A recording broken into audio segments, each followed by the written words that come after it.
예배 참석하신 모든 분들을 환영합니다. 이 시간 주님의 은혜가 함께하는 귀한 시간 되시기를 바랍니다. 저희 다 같이 하나님 말씀 보겠습니다. 오늘 말씀은 마태복음 16장 13절로 19절 말씀입니다. 마태복음 16장 13절로 19절 말씀 저희 다 같이 보겠습니다.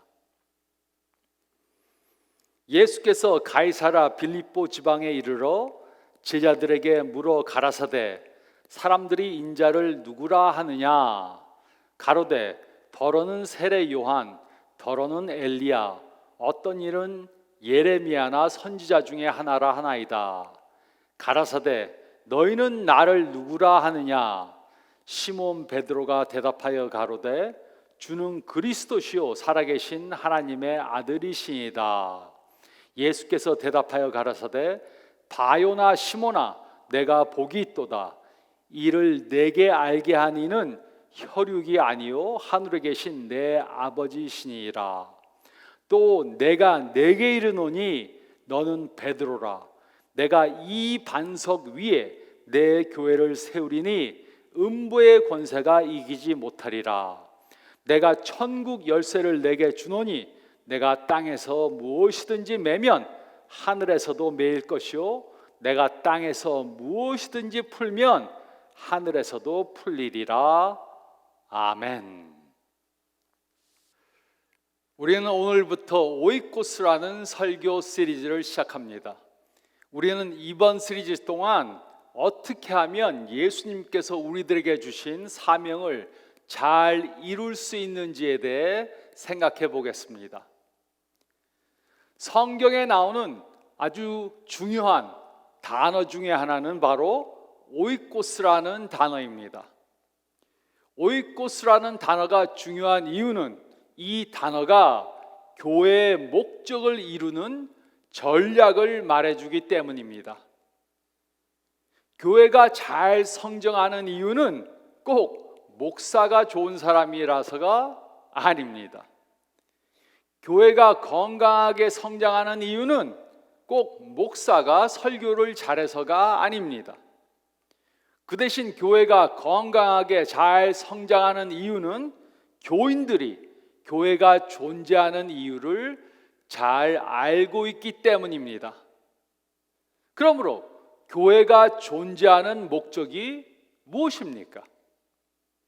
어떤 교회에서는 교회가 존재하는 목적이 하나님께 순종하기 위해서라고 그렇게 말합니다. 하나님께 순종하기 위해서. 그러나 하나님께 순종하는 것이 교회의 목적이 될 수는 없습니다. 제가 그것을 증명해 드리겠습니다.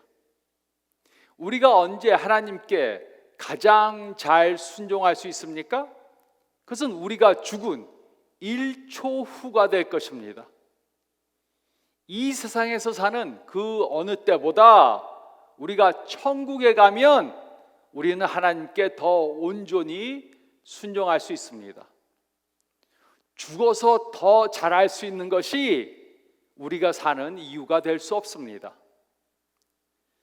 어떤 교회에서는 교회가 존재하는 목적이 하나님께 예배드리기 위해서라고 말합니다. 저는 하나님께 예배드리는 것이 즐겁습니다. 그러나 하나님께 예배드리는 것이 교회의 목적이 될 수는 없습니다. 제가 그것도 증명해 드리겠습니다. 우리가 언제 하나님께 가장 잘 예배를 드릴 수 있습니까? 우리가 죽은 1초 후가 될 것입니다. 이 세상에서 사는 그 어느 때보다 우리가 천국에 가면 하나님께 더 온전한 예배를 드릴 수 있습니다. 죽어서 더 잘할 수 있는 것은 우리가 사는 이유가 될 수 없습니다. 또 어떤 교회에서는 교회가 존재하는 목적이 서로 친교하기 위해서라고 말합니다. 저 역시 친교하는 것을 매우 좋아합니다. 그 이유는 친교할 때는 항상 멀 것이 있기 때문입니다. 그러나 친교가 교회의 목적이 될 수는 없습니다. 제가 그것을 증명해 보이겠습니다. 우리는 언제 친교를 가장 잘할 수 있습니까? 우리가 죽은 1초 후가 될 것입니다. 이 세상에서 사는 그 어느 때보다 천국에 가면 우리는 서로와 더 온전한 친교를 할 수 있습니다. 죽은 후 천국에서 더 잘할 수 있는 것은 우리가 사는 이유가 될 수 없습니다. 어떤 교회에서는 교회가 존재하는 목적이 하나님에 대해 배우는 것이라고 말합니다. 저는 목사로서 하나님에 대해 가르치는 것을 매우 좋아합니다. 그래서 설교가 길어질 수도 있습니다. 그러나 하나님에 대해 배우는 것이 교회의 목적이 될 수는 없습니다. 제가 그것을 증명해 드리겠습니다. 우리는 언제 하나님에 대해 가장 잘할 수 있습니까? 우리가 죽은 1초 후가 될 것입니다. 이 세상에서 사는 그 어느 때보다 우리가 천국에 가면 하나님에 대해 더 완전히 알 수 있습니다. 죽어서 더 잘할 수 있는 것이 우리가 사는 이유가 될 수 없습니다. 이 말은 하나님께 순종하고 예배드리고 서로 친교하고 하나님에 대해 배운 것이 중요하지 않다는 뜻이 아닙니다. 이 모든 것들은 믿음을 성장시키기 위해 해야 하는 것들입니다. 그러나 이것들이 교회의 궁극적인 목적은 될 수 없습니다. 그러므로 하나님께서는 우리가 천국에서 할 수 없는 일을 하게끔 우리를 이곳에 남겨주셨습니다. 그 이유 때문에 하나님께서는 우리들에게 오늘을 살 수 있는 기회를 주셨습니다. 우리가 천국에서 할 수 없는 것이 딱 두 가지 있습니다. 하나는 죄 짓는 것입니다. 천국에서는 더 이상 죄를 지을 수 없습니다. 그리고 두 번째는 전도하는 것입니다. 천국에는 예수님을 믿는 사람들밖에 없기 때문에 전도를 할 필요가 없습니다. 즉, 우리가 이 세상에 사는 목적은 전도하기 위해서입니다. 그러므로 우리는 하나님께서 우리들에게 주신 그 목적을 위해 살고 있는가 질문해 봐야 합니다. 마태복음 16장 말씀을 보면 예수님께서는 우리가 전도하는 삶을 살기 위해 해야 하는 것들을 말씀해 주셨습니다. 그래서 우리가 예수님께서 우리들에게 주신 그 전도하는 삶을 살기 위해 우리는 다음의 것들을 해야 합니다. 저희가 읽은 말씀 가운데 13절로 17절 말씀을 보면 첫 번째로 우리는 예수님의 목적을 이해해야 합니다. 우리는 예수님의 목적을 이해해야 합니다. 13절로 17절은 다음과 같이 기록했습니다. 예수께서 가이사랴 빌립보 지방에 이르러 제자들에게 물어 가라사대 사람들이 인자를 누구라 하느냐 가로되 더러는 세례 요한 더러는 엘리야 어떤 이는 예레미야나 선지자 중에 하나라 하나이다. 가라사대 너희는 나를 누구라 하느냐 시몬 베드로가 대답하여 가로되 주는 그리스도시요 살아계신 하나님의 아들이시니이다. 예수께서 대답하여 가라사대 바요나 시몬아 내가 복이 있도다. 이를 내게 알게 한 이는 혈육이 아니요 하늘에 계신 내 아버지시니라. 예수님께서 가이사랴 빌립보 지방에 가셨습니다. 그곳에 사는 사람들은 대부분이 이방인들이었습니다. 예수님께서는 제자들에게 사람들이 인자를 누구라고 하느냐라고 물으셨습니다.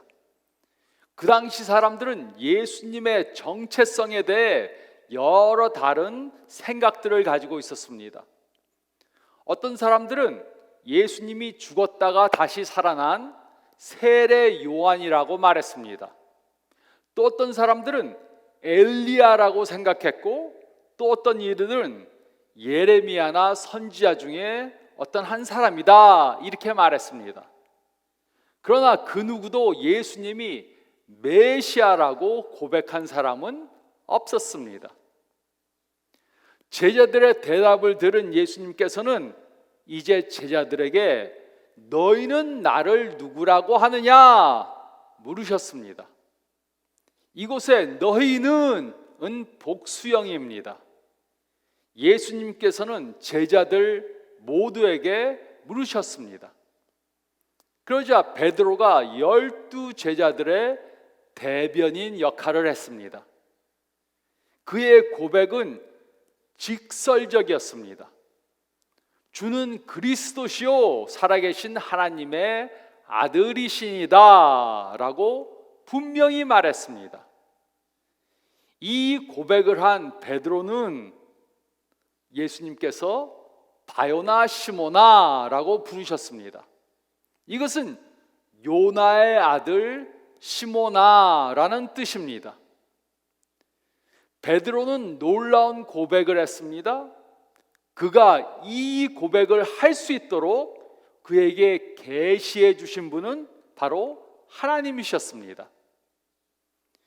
예수님께서는 자신이 누구신가 알리기 위해 이 세상에 오셨습니다.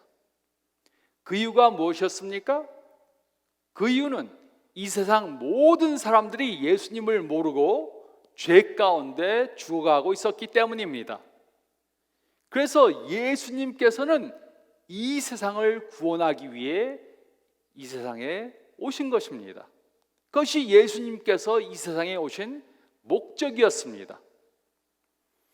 예수님께서 이 세상에 오신 목적이 있었던 것처럼 그의 교회도, 예수님의 교회도 존재하는 목적이 있습니다. 예수님께서는 이 세상에 오셔서 여러 가지 좋은 일들을 많이 하셨습니다. 그는 몇천 명을 먹이셨습니다. 수많은 사람들의 병을 고쳐주셨습니다. 그리고 하나님의 말씀을 증거해 주셨습니다. 그러나 예수님께서 이 세상을 구원시키기 위해 십자가에서 죽으시지 않으셨다면 어떻게 되었겠습니까? 예수님께서 이 세상에 오셔서 많은 좋은 일들을 하셨지만 십자가에서 돌아가시지 않았다면 어떻게 되었겠습니까? 예수님께서 좋은 일들을 많이 하시고 가장 중요한 일을 하시지 않았다면 어떻게 되었겠습니까? 예수님께서 십자가에서 우리들의 죄를 위해 돌아가시지 않았다면 예수님께서 이 세상에 온 것은 헛된 일이 되었을 것입니다. 하지만 예수님께서는 우리들의 죄를 사해 주시기 위해 십자가에서 달려 돌아가셨습니다. 그리고 다 이루었다라고 말씀하셨습니다. 예수님께서는 그가 오신 목적을 이루신 것입니다. 예수님께서는 이 세상을 구원시키기 위해 이 세상에 오셔서 십자가에 달려 돌아가시고 그의 교회를 세우셨습니다. 그리고 이 세상을 변화시키라는 분명한 목적을 교회에게 주셨습니다. 그러므로 교회를 세우신 예수님의 목적이 무엇입니까? 그것은 교회의 머리 대신 예수님의 목적을 이루는 것입니다. 그것은 예수님의 복음을 온 세상에 전하는 것입니다. 그러므로 우리가 깨달아야 하는 것은 바로 이것입니다. 지난 2000년 동안 예수님의 교회는 단 하나의 목적만을 위해 존재했습니다. 그것은 바로 예수님에 대해 전함으로 이 세상을 구원하는 것입니다. 이것이 우리 교회가 존재하는 목적입니다. 이것이 우리 한 사람 한 사람이 존재하는 목적입니다. 우리는 예수님의 목적을 이해해야 합니다. 우리는 예수님의 목적을 이해해야 합니다. 또 둘째로 18절 말씀을 보면 우리는 예수님의 약속을 믿어야 합니다. 우리는 예수님의 약속을 믿어야 합니다. 18절은 다음과 같이 기록했습니다. 또 내가 네게 이르노니 너는 베드로라. 내가 이 반석 위에 내 교회를 세우리니 음부의 권세가 이기지 못하리라. 베드로라는 이름은 예수님 시대에 매우 흔한 이름이었습니다. 이 이름은 헬라어로 베드로이고 아람어로는 게바였습니다. 베드로는 작은 돌이라는 뜻입니다. 즉 그는 그저 작은 돌에 불과했습니다. 이 구절을 바로 이해하는 것은 매우 중요합니다. 예수님께서 교회를 세우신 반석은 베드로가 아닙니다. 교회가 세워진 반석은 바로 예수 그리스도이십니다. 예수님은 반석이신 예수님 위에 그의 교회를 세우십니다. 그리고 음부의 권세는 그의 교회를 이길 수 없습니다. 예수님께서 그의 교회를 세우시기 때문에 흑암의 권세가 이길 수 없습니다. 교회를 세우는 것이 예수님의 목적이었으며 그의 목적은 지금도 동일합니다. 그러므로 교회의 목적은 교인들이 정하는 것이 아닙니다. 교회 리더들이 정하는 것도 아닙니다. 그것은 투표를 해서 결정하는 것이 아닙니다. 그 이유는 교회의 목적은 교회의 머리 대신 예수님께서 이미 결정하셨기 때문입니다. 우리가 할 일은 교회의 목적을 정하는 것이 아니고 예수님께서 정하신 교회의 목적을 이루는 것입니다. 그러므로 우리가 물어야 할 질문이 있습니다. 예수님은 누구의 교회를 세우시고 계십니까? 예수님은 누구의 교회를 세우시는 것입니까? 예수님께서는 여러분의 교회를 세우시는 것이 아닙니다. 예수님께서는 목사나 장로들의 교회를 세우는 것도 아닙니다. 예수님께서는 예수님의 교회를 세우십니다. 그래서 예수님만이 교회의 머리가 되십니다. 예수님께서는 그의 교회를 그의 피로 사셨습니다. 그러므로 전 세계의 모든 교회들은 전부 다 예수님의 것입니다. 그리고 우리는 예수님의 종들에 불과합니다. 우리는 교회의 머리 대신 예수님께서 하라는 것을 해야 합니다. 그리고 예수님께서 세우시는 예수님의 교회는 장점이 있습니다. 예수님께서 세우시는 예수님의 교회는 절대로 실패할 수 없습니다. 그런데 요즘 교회들은 많은 잘못된 생각을 하고 있습니다. 그들은 교회들이 패배하고 있다고 생각합니다. 이 세상이 교회를 이긴다고 생각합니다. 만약 우리가 패배하고 있다고 생각한다면 우리는 우리 주위에 벽을 쌓게 될 것입니다. 우리는 방어적으로 행동하게 될 것입니다. 주님, 어서 오셔서 우리를 구원해 주세요. 이렇게 기도할 것입니다. 이것이 많은 교회들이 하는 것입니다. 하지만 예수님께서 하신 말씀을 잘 생각해 보시기 바랍니다. 큰 성이 있습니다. 이 성은 사탄이 쌓아놓은 것입니다. 그는 그곳을 방어하고자 합니다. 그리고 그를 공격하는 것은 바로 우리들입니다. 그는 방어를 하고 우리는 공격을 합니다. 그가 공격을 하고 우리가 방어하는 것이 절대로 아닙니다. 예수님께서는 우리가 사탄의 권세를 이길 것이라고 약속해 주셨습니다. 예수님께서는 우리가 예수님께서 주신 목적을 이룰 것이라고 약속해 주셨습니다. 예수님께서 세우시는 예수님의 교회는 결코 음부의 권세에 패할 수 없습니다. 우리는 예수님의 약속을 믿어야 합니다. 우리는 예수님의 약속을 믿어야 합니다. 그리고 셋째로 19절 말씀을 보면 우리는 받은 임무를 이루어야 합니다. 우리는 받은 임무를 이루어야 합니다. 19절은 다음과 같이 기록했습니다. 내가 천국 열쇠를 내게 주노니 내가 땅에서 무엇이든지 매면 하늘에서도 매일 것이요 내가 땅에서 무엇이든지 풀면 하늘에서도 풀리리라. 예수님의 약속은 이 세상에서만 이루어지는 것이 아닙니다. 이제 우리는 천국 열쇠를 소유한 사람들이 되었습니다. 열쇠를 가진 사람은 다른 사람의 출입을 금하거나 허용할 수 있는 권한이 있습니다.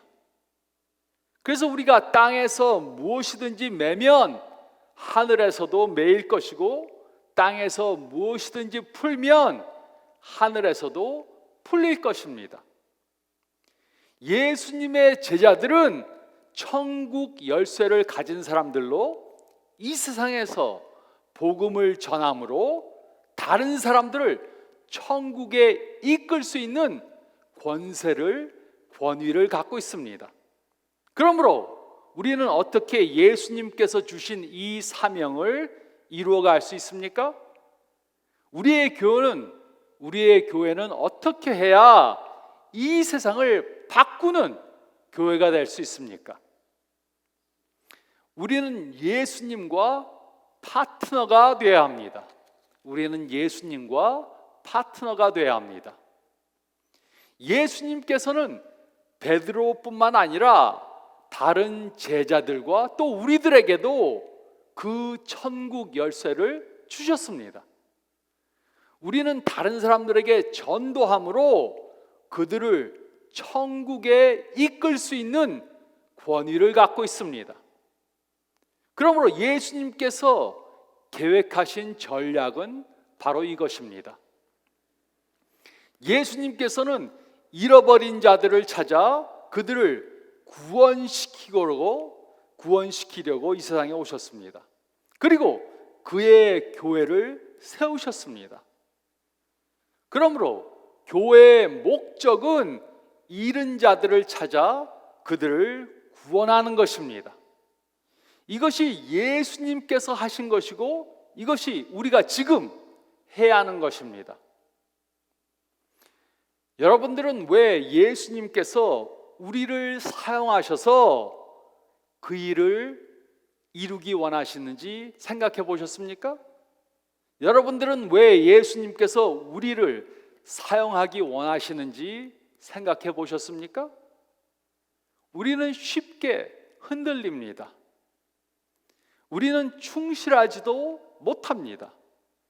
우리는 우리가 원하는 것만 하려고 합니다. 그러나 예수님께서는 우리를 사용하셔서 이 세상을 바꾸기 원하십니다. 그 이유가 무엇입니까? 제 딸이 이제 크게 다 성인이 되었습니다.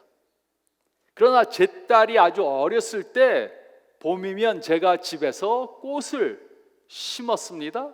그러면 제 딸은 제가 꽃을 심는 것을 도와주려고 했습니다. 꽃을 심기 위해 함께 땅을 팠습니다. 그리고 그곳에 꽃을 심었습니다. 저와 제 딸은 아주 좋은 시간을 보냈습니다. 1시간이면 끝날 일이 2시간이 걸렸습니다. 그러나 우리는 그 일을 함께 하면서 서로 더 친해졌습니다. 그리고 제 딸은 큰 자부심을 갖게 되었습니다.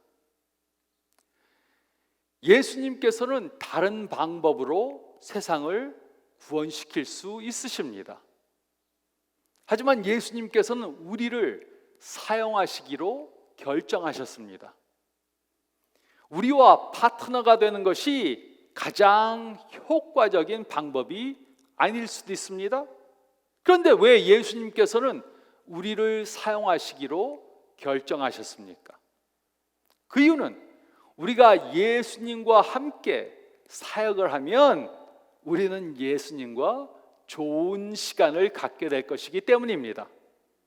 뿐만 아니라 예수님과 함께 사역한다는 것이 얼마나 기쁜가를 경험하게 될 것입니다. 그리고 우리는 예수님께 사용받았다는 자부심을 갖게 될 것입니다. 이것이 바로 하나님께서 원하시는 것입니다.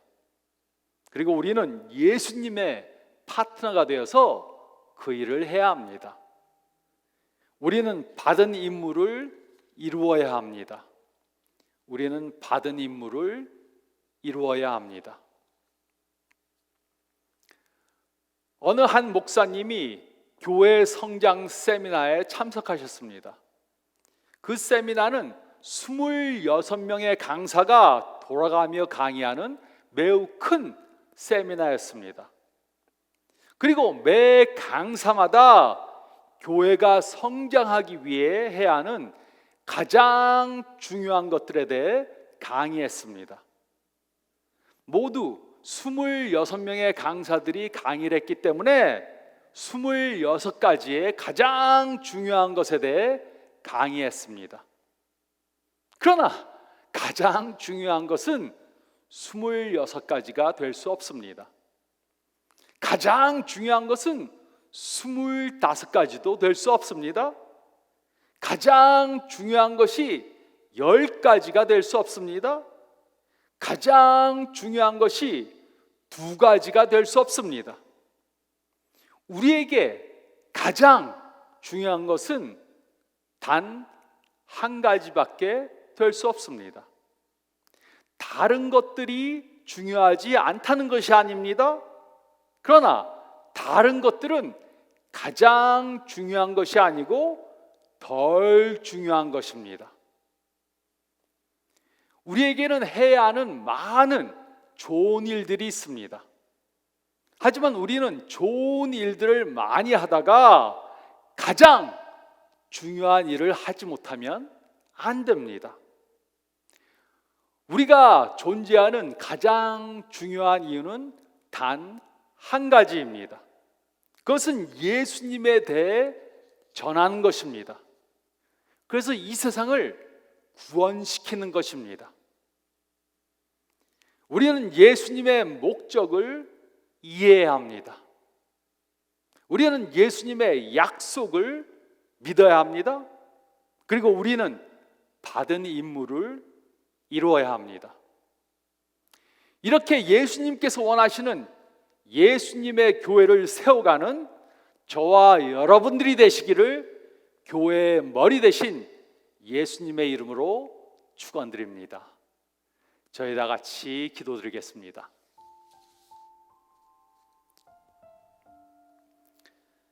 잠깐 머리를 숙이시고 오늘 말씀 묵상해 보시기 바랍니다. 많은 사람들이 매우 바쁘게 살아가고 있습니다. 하지만 질문해 보시기 바랍니다. 나는 혹시 많은 좋은 일들을 하다가 가장 중요한 일을 행하지 않고 있지는 않는가? 질문해 보시기 바랍니다. 또 교회에서도 많은 좋은 일들을 합니다. 그러다가 혹시 가장 중요한 일을 빼먹고 살고 있지는 않는지 질문해 보시기 바랍니다. 그리고 이번 한 주 동안 우리가 살면서 좋은 일도 많이 하지만 가장 중요한 일을 빼먹는 저희가 되지 않도록 저희 삶을 점검해보고 예수님께서 주신 그 사명을 이루는 한 주간 되시기 바랍니다. 그렇게 작정하고 기도하면서 그 일을 행하는 한 주간 되시기를 바랍니다. 제가 기도드리겠습니다. 주님 감사합나이다. 오늘 말씀을 통해 저희가 왜 살고 있는가, 왜 예수님께서 우리를 이 세상에 남겨두셨는지 다시 한번 생각해 볼 수 있는 귀한 시간 주심을 감사드립니다. 많은 좋은 일들을 하다가 가장 중요한 일을 빼먹는 저희들 되지 않게 저희를 다시 한번 일깨워 주시고 일주일 사는 동안 여러 가지 방법으로 주님께서 주신 그 사명을 이루어가는 저희 모두가 되게 도와주시고 저희 교회가 되게 도와주시옵소서. 일주일 동안 이 말씀 붙잡고 살아가게 도와주시옵소서. 교회 대신, 교회의 머리 대신 우리 주님 예수 그리스도의 이름으로 기도드리옵나이다. 아멘. 안녕하세요. 스티브 강민호 목사입니다. 저희가 이번 한 달 동안 오이코스라는 설교 시리즈를 하고 있습니다. 거기에 아주 적합한 책이 있어서 책을 소개시키고자 합니다. 파워 오이코스라는 책입니다. 배만수 목사님이 쓰신 것인데 크리스천 리더사에서 출판된 것입니다. 이 책을 보면 오이코스 관계 전도 전략이 아주 자세히 기록되어 있습니다. 여러분들 이 책 구입하셔서 읽으시고 오이코스 전략을 잘 사용해서 개인의 삶에서 또 교회에서 전도하는 예수님이 주신 사명을 이루어 가시기 바랍니다. 건강하시고 축복의 한 주간 되시기를 바랍니다.